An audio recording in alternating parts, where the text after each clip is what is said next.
So ఒకసారి చెప్పుదాం చివరిసారిగా అనిపించింది అందుకోసమే. సో తెలంగాణ రాష్ట్ర ప్రభుత్వం లోకల్ బాడీ ఎన్నికలను నిర్వహించాలనేటువంటి ఉద్దేశంతో డెడికేట్ కమిషన్ ఇచ్చిన నివేదిక ఆధారంగా రిజర్వేషన్ల కోసం ఒక జీవో ఇస్తూ స్థానిక సంస్థల ఎన్నికలకు పోవాలి, రిజర్వేషన్లను ఖరారు చేయండి అని చెప్పి జిల్లా కలెక్టర్లకు ఆదేశాలు జారీ చేసినట్టుగా ఒక వార్త. దాదాపుగా ఎవరికి ఎన్ని వస్తాయి ఏం కథ అనేటువంటి చర్చ కూడా చాలా సీరియస్గానే పెట్టిరు. విషయం ఏంటంటే తెలంగాణ రాష్ట్ర ప్రభుత్వం ఇవ్వబోతున్నటువంటి జీవో, దాని ద్వారా జరిగేటువంటి పరిణామాలు ఏంటి, దాని ద్వారా నిజంగా బీసీలకు రిజర్వేషన్లు రాబోతా ఉన్నాయా, ఈ అన్ని అంశాల్ని మనం ఒకసారి కులంకషంగా చర్చించుకోవాల్సినటువంటి సమయం. బీసీ ప్రజలారా మరింత అప్రమత్తంగా ఉండాల్సినటువంటి సమయం అనుకోరాదు. ఒక మాటలో చెప్పాలంటే మనము మరింత అప్రమత్తంగా ఉండి ఏమాత్రం ఏమరపాటు వహించినా ఇబ్బంది అవుతుంది. ఎందుకంటే చాలా తెలుసు కదా ఇక మీకు రాష్ట్ర ప్రభుత్వం సంగతి, ఇలా కథ కార్ఖానంతా ఏ రకంగా వీళ్ళు చీట్ చేసుకుంటూ వచ్చారు ఏందనేది. ఆ అంశంలోనే ఇవాళ వెలుగు దినపత్రికలోనూ ఎందులోనో చూసిన నేను, వెలుగులో వచ్చింది ఇది ఈనాడులో కూడా ఉంది. అక్టోబర్లోగా అధిగమించాలి ఎస్హెచ్ ప్రాజెక్టులో భూసేకరణ. ఇది కాదు వెలుగు దినపత్రిక వెలుగులో ఇది కాదు. బీసీలకు 13 జెడ్పీలు, 237 ఎంపీపీ జెడ్పీటీసీ, 2421 ఎంపీటీసీ స్థానాలు కూడా, 12,760 జీపీల్లో 5,359 పంచాయతీలు బీసీలకే దక్కే ఛాన్సు, 42% రిజర్వేషన్లతో బీసీలకు పెరగనున్న సీట్లు, డెడికేటెడ్ కమిషన్ నివేదిక ఆధారంగా లెక్కలు తీస్తున్న ఆఫీసర్లు. ఈ డెడికేటెడ్ కమిషన్ ఏంది, ఇదంతా ఏందనేది ఒక్కసారి మనం మాట్లాడుకోవాలి. ఇక్కడ మరో నయా మోసం అన్నట్టు ఆల్రెడీ దానికి సంబంధించింది రాయ్, డెడికేటెడ్ కమిషన్ అని రాయ్.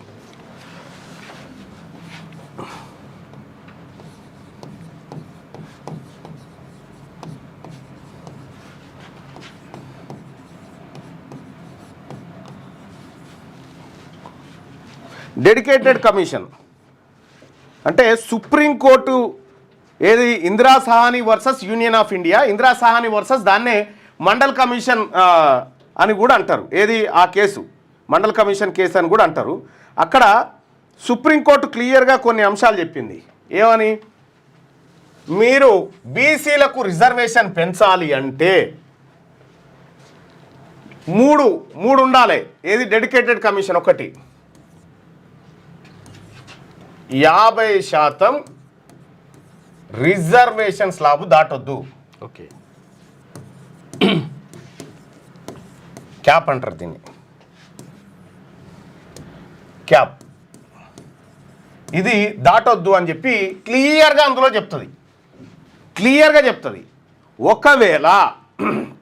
ఒకవేళ దాటాలి అనుకుంటే డెడికేట్ కమిషన్ రిపోర్ట్ ఇవ్వాలి. రిపోర్ట్లో ఏముండాలి, ఈ రాష్ట్రంలో బీసీలు అత్యంత వెనుకబడ్డరు కాబట్టి వాళ్ళకు రాజకీయపరమైనటువంటి అవకాశాలు కల్పించాలి, విద్యాపరమైనటువంటి అవకాశాలు కల్పించాలి, ఉద్యోగపరమైన అవకాశాలు కల్పించాలి. కాబట్టి రిజర్వేషన్ పెంపుదలను ఈ డెడికేట్ కమిషన్ చెప్పాలి.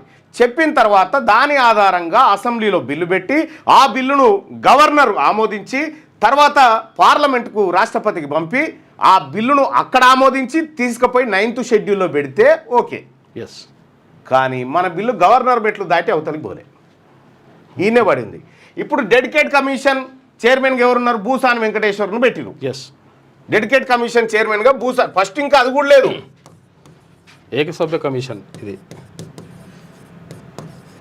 భూసాని వెంకటేశ్వర్లు అనేటువంటి ఏకసభ్య కమిషన్ను పెట్టిరు. ఫస్ట్ ఏమో సుదర్శన్ రెడ్డి, జస్టిస్ సుదర్శన్ రెడ్డి అని ఉన్నాడుగా, వీళ్ళతోనో కమిటీ వేసిండు, రెడ్లతోని వేస్తే ఆ రెడ్ల కమిటీ అందుకోవడానికి ఈయన ఎంహెచ్ఆర్డీకి పోయిండు. బరి చెన్నారెడ్డి మానవ వనరుల సంస్థ ఉన్నదిగా, ఆడికి పోయి వీళ్ళంతా రిపోర్ట్ తయారు చేసినట్టు, సుదర్శన్ రెడ్డి రిపోర్ట్ తయారు చేసినట్టు బీసీల మీద ఈయన అందుకున్నాడు. ఇదే డెడికేట్ కమిషన్ ఏదైతే ఉందో భూసాని వెంకటేశ్వర్లు తయారు చేసినటువంటి కమిటీ రిపోర్టు, సార్ నేను కమిటీ రిపోర్ట్ తయారు చేసినా మరి ప్రభుత్వానికి అందజేస్తా అంటే ఏం అందజేస్తావు, ఆడ పెట్టిపో టేబుల్ మీద అని చెప్పిండు. ఆడ పెట్టుకో టేబుల్ మీద అని చెప్పిండు. అంటే రేవంత్ రెడ్డి గారికి ఎంత చిత్తశుద్ధి ఉందో మనం అర్థం చేసుకోవచ్చు. వాస్తవంగా రాజ్యాంగబద్ధమైనటువంటి కమిషన్ ఏదన్నది డెడికేట్ కమిషన్, సుప్రీంకోర్టు చెప్పిన మాట ప్రకారం. ఈ డెడికేట్ కమిషన్ నివేదికను పక్కకు పారేసి అక్కరకరాని సుదర్శన్ రెడ్డి కమిషన్ ఏది చైర్మన్గా ఉన్న కమిషన్ రిపోర్ట్ అందుకుంటానికి పోయి దాని హంగామా పేపర్లలో, ఎందుకంటే ఆయన రాష్ట్రపతి ఉపరాష్ట్రపతి అభ్యర్థి కావాలి, మళ్ళీ అదో దుకాణం, అది వేరే. అసలు కమిషన్ ఇది అసలు యాక్చువల్గా అసలు ఇది. ఇప్పుడు ఏమంటాడు మళ్ళా, ఈ కమిషన్ రిపోర్టు ఆధారంగానే మనం 42% రిజర్వేషన్ జీవో ఇవ్వాలని చెప్తా ఉన్నాడు. ఒకవేళ 42% రిజర్వేషన్ జీవో రేపో మాపో ఇచ్చిరనుకో, ఉంటుందా ఇది? ఎనీ కాస్ట్ ఉండదు. కోర్టుకు పోతారు, కథ. కోర్టుకు పోతే కథమే, కోర్టుకు పోకపోతే ఉంటుంది మరి. కానీ ఈ రాష్ట్రంలో ఉన్నటువంటి అగ్రవర్ణాలు ఎందుకు కూకుంటాయి? ఎస్, ఎవరితోనో ఒకరితోనో వేపిస్తాయి. ఎవరితో? గతంలో జానారెడ్డి వేయించిండు కదా ఒక ఆమెతోటి, గతంలో ఒక ఆమెతోటి, ఓ రెడ్డి ఆమెతోటి వేయించి మన రిజర్వేషన్లు ఆపింది జానారెడ్డి గతంలో. ఇప్పుడు మళ్ళీ ఇవ్వాలి, ఇప్పుడు ఎందుకు కూకుంటాడు జానారెడ్డి? మళ్ళీ ఇంకొని కొత్తని బట్టి తోలిస్తాడు అన్నట్టు. ఇప్పుడు హైకోర్టులో పిటిషన్ వేస్తే ఈ 50% దాటేటువంటి ఈ 42% రిజర్వేషన్ జీవో కొట్టేస్తుంది కోర్టు. ఎస్, వట్టిగానే కొట్టేస్తుంది. అప్పుడు మేము ఇద్దామనుకున్నాం కానీ వాళ్ళే కోర్టు కొట్టేసింది. ఇప్పుడు ఈ కమిషన్ ఆధారంగా జీవో ఇస్తారట. జీవో ఇక రిజర్వేషన్ ఖరారు చేయి, ఇక వెంటనే వచ్చేసినట్టుగా. ఎంతటి మోసం అంటే వీళ్ళంత మోసం ఏడ ఉండదు. ఎంత రిజర్వేషన్? 42% రిజర్వేషన్. ఆల్రెడీ బీసీలకు, బీసీ సర్పంచులు, బీసీ ఎంపీటీసీలు వీళ్ళు ఎంతమంది ఉన్నారో తెలుసా? చూపిస్తా. 50% దాటిపోయి ఎప్పుడో దాటిపోయారే 50% దాటి ఎప్పుడో ముంగడికి పోయారు. కానీ ఆ 50% వాళ్ళని మనం 42 కాడికి తెస్తా అని దొరికింది.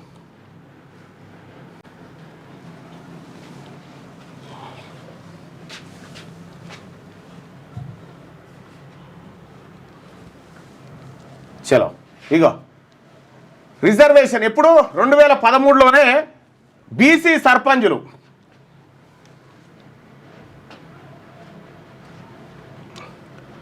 ట్రైబల్ ఏరియా, నాన్ ట్రైబల్ ఏరియాలో ఎట్లా ఉన్నారు?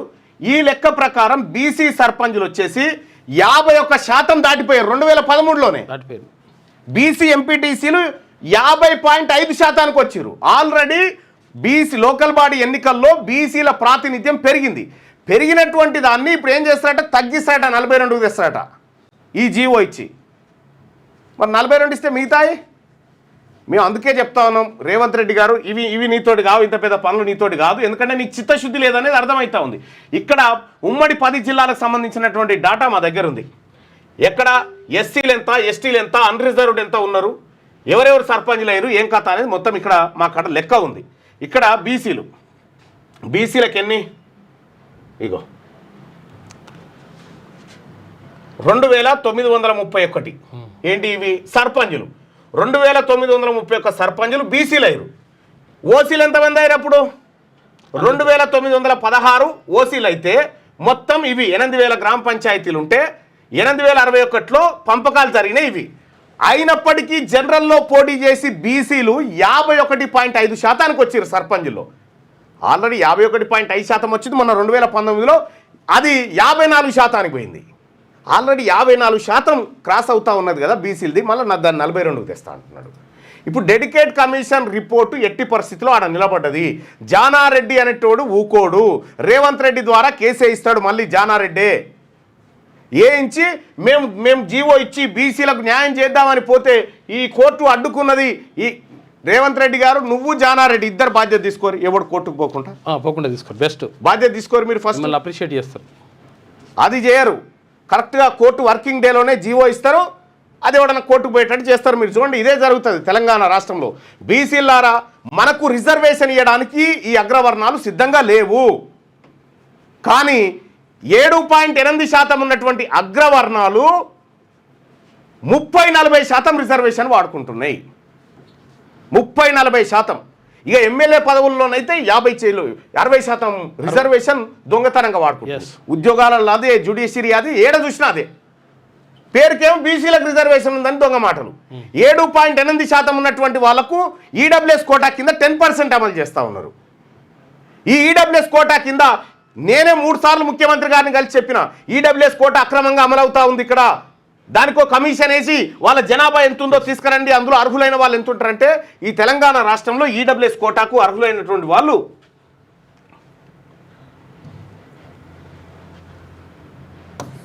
అయ్యో ఇది ఎట్లా వస్తుంది మార్క్ తీసుకున్నా అచ్చా ఇదా ఓకే.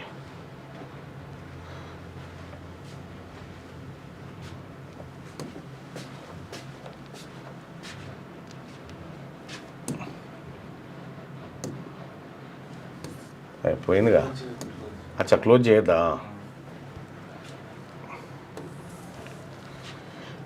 మొత్తం తెలంగాణ రాష్ట్రంలో ఉన్నటువంటి ఓసీ జనాభా కేసీఆర్ లెక్కల ప్రకారం 7.8%. కానీ వీళ్ళకి ఇస్తున్నటువంటి రిజర్వేషన్ ఎంత? 10%.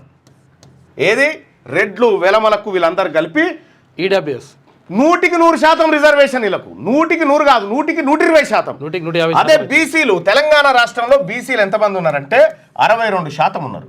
ఈ 62% మందిని తగ్గించి 56%గా చూపించి ఇందులో మిగిలినటువంటి 6% తెచ్చి వీళ్ళు కలుపుకొని మాది 15% ఉందని చెప్పి దొంగతనంగా వాడుకుంటా ఉన్నారు అన్నట్టు.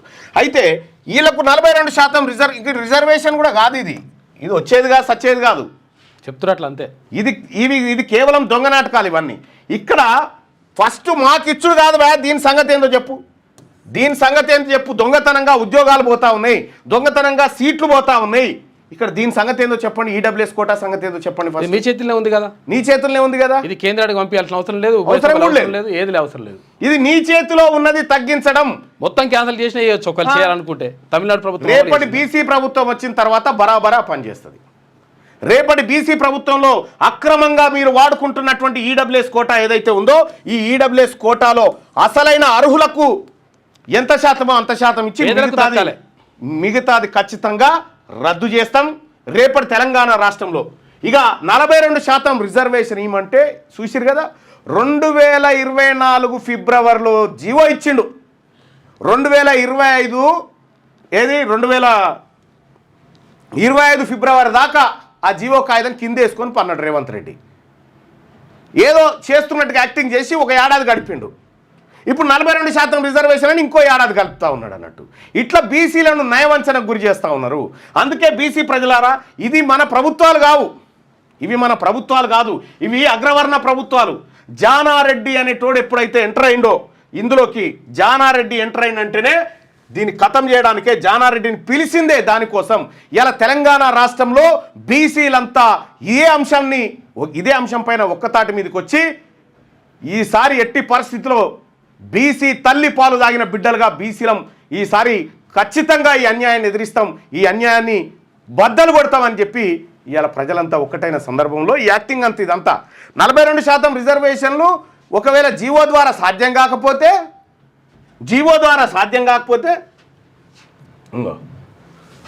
42% రిజర్వేషన్ జీవో ద్వారా రాకుంటే అప్పుడు పార్టీ నుంచి ఇస్తామని కథలు ఉన్నట్టు. కాంగ్రెస్ పార్టీ ఏం చేస్తుందట,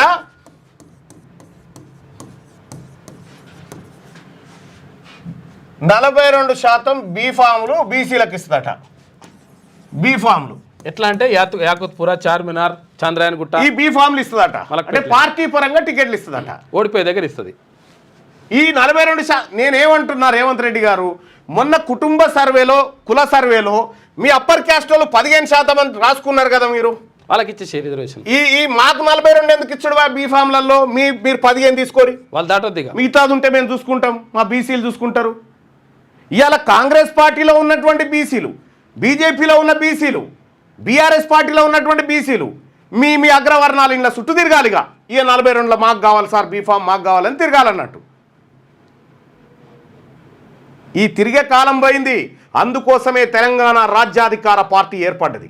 ఈ తెలంగాణ రాజ్యాధికార పార్టీలో నిన్న నేనే కార్యకర్తలతోని ఆడియో కాన్ఫరెన్స్లో మాట్లాడడం జరిగింది. వాళ్ళందరూ కూడా ఎక్స్ప్లెయిన్ చేయడం జరిగింది. ఇదంతా మీ కుట్రను ఎప్పటికప్పుడు రాజ్యాధికార పార్టీ బయట పెడుతూనే ఉంటుంది. మీ నయవంచన ఏదైతే ఉందో ఇక్కడ ఆల్రెడీ 50% స్లాబ్ ఎక్కడ దాటింది? ఈ 50% రిజర్వేషన్ ఎక్కడ దాటింది? విద్యా ఉద్యోగాలలో దాటింది. విద్యా ఉద్యోగాలలో దాటింది. 50% ఆల్రెడీ ఎస్సీ ఎస్టీ బీసీలకు ఉందిగా, ప్లస్ 10% ఈడబ్ల్యూఎస్ అన్నట్టు. అయితే ఈ విద్యా ఉద్యోగాలలో దాటింది, దాంట్లో దాటలి. ఈ విద్యా ఉద్యోగాలలో దాటిన దాంట్లో మన బీసీలకు విద్యా ఉద్యోగాల విషయం మాట్లాడతలేడు ఇప్పుడు రేవంత్ రెడ్డి. 42% రిజర్వేషన్. స్థానిక సంస్థలు ఆల్రెడీ మనం 50% పొందుతున్న స్థానిక సంస్థల రిజర్వేషన్ని 42కు తెస్తారట. వాహ్, ఎంత తెలివి కల్లోడు చూడరిగా. ఇటువంటి మొనగాడు ఉంటాడా అన్న భూమి మీద. ఈ ఈడబ్ల్యూఎస్ కోట వీళ్ళు మాత్రం దాటొచ్చట. రెడ్లు, వెలమలు, అగ్రవర్ణాలు కలిసి వీళ్ళు దాటొచ్చట రిజర్వేషను. బీసీలు మాత్రం దాటనీకి లేదట. బీసీలు అంటరానోళ్ళ కంటే అర్థం అనమాట వీళ్ళ దృష్టిలో. మరి ఇదెందుకు దాటింది? సుప్రీంకోర్టులో ఈ విద్యా ఉద్యోగాలలో ఆల్రెడీ 50% క్రాస్ అయిందనేటువంటి సాకు చూపించి ఒక పిటిషన్ వేసిన మనం ఇప్పటిదాకా ఎందుకు కోర్టుకు పోలేదు? వీళ్ళకు చిత్తశుద్ధి లేదు. ఒకసారి మనం లైవ్లో కూడా ప్రజలను అడిగే ప్రయత్నం చేద్దాం.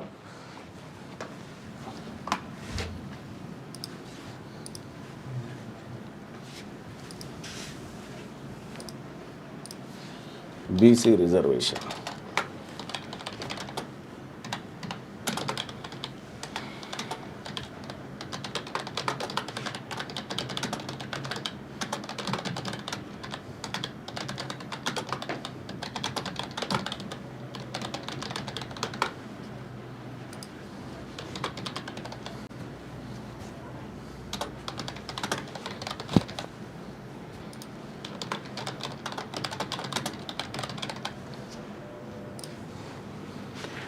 ఇక్కడ క్లారిటీ ఉంది క్లియర్గా.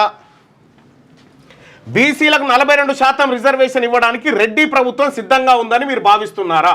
ఇవ్వరు, మోసం చేస్తారనుకునే వాళ్ళు ఇక్కడ ఇస్తారు, న్యాయం చేస్తారనుకునే వాళ్ళు ఇక్కడ మీ ఒపీనియన్ తెలియజేయండి.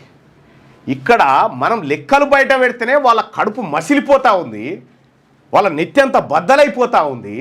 రేపు వాళ్ళ దగ్గర ఉన్న అధికారం బీసీలకు వస్తుందంటే ఊరుకుంటారా? తెలంగాణ రాష్ట్రంలో ఇక చూడుర్రి,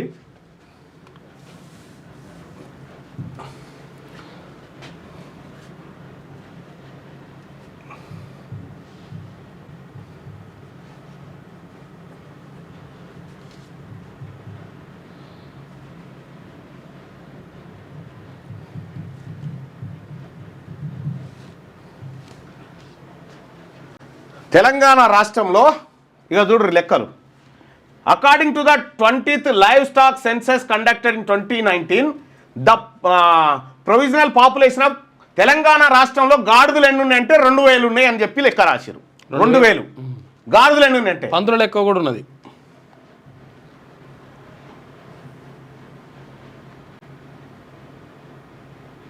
పందులు ఎన్ని ఉన్నాయంటే లెక్క ఉంది. తెలంగాణ రాష్ట్రంలో ఎన్ని పందులు ఉన్నాయి అనేది లెక్క ఉంది. ఇక భారతదేశంలో ఎన్ని పందులు ఉన్నాయో లెక్క ఉంది. బఫెలోలు ఎన్ని ఉన్నాయో లెక్క ఉంది. కుక్కలు ఎన్ని ఉన్నాయి, నక్కలు ఎన్ని ఉన్నాయి, గుర్రాలు ఎన్ని ఉన్నాయి, ఆ తర్వాత కేమల్స్ ఎన్ని ఉన్నాయి, పందులు ఎన్ని ఉన్నాయి, గోట్లు ఎన్ని ఉన్నాయి, బఫెలోస్ ఎన్ని ఉన్నాయి, కట్లు ఎన్ని ఉన్నాయి, వీటికి లెక్క ఉంది. కానీ బీసీలో తెలంగాణ రాష్ట్రంలో ముదిరాజులు ఎంతమంది ఉన్నారో లెక్కలేదు రాష్ట్ర ప్రభుత్వం దగ్గర. తెలంగాణ రాష్ట్రంలో గౌడ్లు ఎంతమంది ఉన్నారో లెక్కలేదు రాష్ట్ర ప్రభుత్వం దగ్గర. అంటే ఈ దేశంలో కుక్కలను, నక్కలను లెక్క పెడతారు కానీ బీసీలను లెక్క పెట్టరు. వీళ్ళు బీసీలో ఉన్నటువంటి మెజారిటీ కులాలను లెక్క పెట్టరు. ఎందుకంటే వాళ్ళ లెక్క వాళ్ళకి చెప్తే వాళ్ళ అధికారం కావాలంటారు కాబట్టి చెప్పరు అన్నట్టు. చెప్పకపోగా సమగ్ర కుటుంబ కుల సర్వే పేరుతోటి 50 లక్షల మంది బీసీలను మోసం చేసింది కాంగ్రెస్ పార్టీ, చంపేసింది లిటరల్గా. ఇక్కడ బీసీలకు ఎవ్వడు కొత్తగా పుట్టకపోగా గడిచిన 10 ఏళ్ల నుంచి ఈ అప్పర్ క్యాస్ట్ వాళ్ళ కట 16 లక్షల మంది పుట్టినట్టు కొత్తగా. అందుకోసం బీసీ ప్రజలారా, ఇవి మన ప్రభుత్వాలు కాదు. దయచేసి లైవ్ చూస్తున్నటువంటి మిత్రులకు నేను ఒకటే రిక్వెస్ట్ చేస్తా ఉన్నా, వీళ్ళ ఒంటి నిండా విషయమే ఉంది. వీళ్ళు ఎప్పటికీ మనోళ్ళు కాదు. మన బతుకులు మారాలన్నా, మన జీవితాలు మారాలన్నా మన ముందున్నది ఒకే ఒక్క ఆప్షన్, తెలంగాణ రాష్ట్రంలో బీసీలు రాజ్యాధికారంలోకి రావడమే. బీసీలు రాజ్యాధికారంలోకి రావడమే మన ముందున్నటువంటి ఆప్షన్. ఇంకొక ఆప్షన్ కూడా లేదు. అందుకోసమే అనేక మంది బీసీ బిడ్డలంతా తండోపతండాలుగా ఇవాళ తెలంగాణ రాజ్యాధికార పార్టీలో సభ్యత్వం తీసుకుంటా ఉన్నారు. మీ వ్యాపారం అభివృద్ధి కావాలని కోరుకుంటున్నారా? అయితే వెంటనే క్యూనస్ని సంప్రదించండి. Schools, colleges, banks, shops, office promotions, land promotions, political promotions, restaurant promotions, hospital promotions, పుట్టినరోజు వేడుకలు, శుభకార్యాలు, వ్యాపారాలు ఏవైనా, సందర్భం ఏదైనా ఇప్పుడే క్యూన్యూస్ ద్వారా తెలియజేయండి. మీ వ్యాపారాన్ని అభివృద్ధి చేసుకోండి.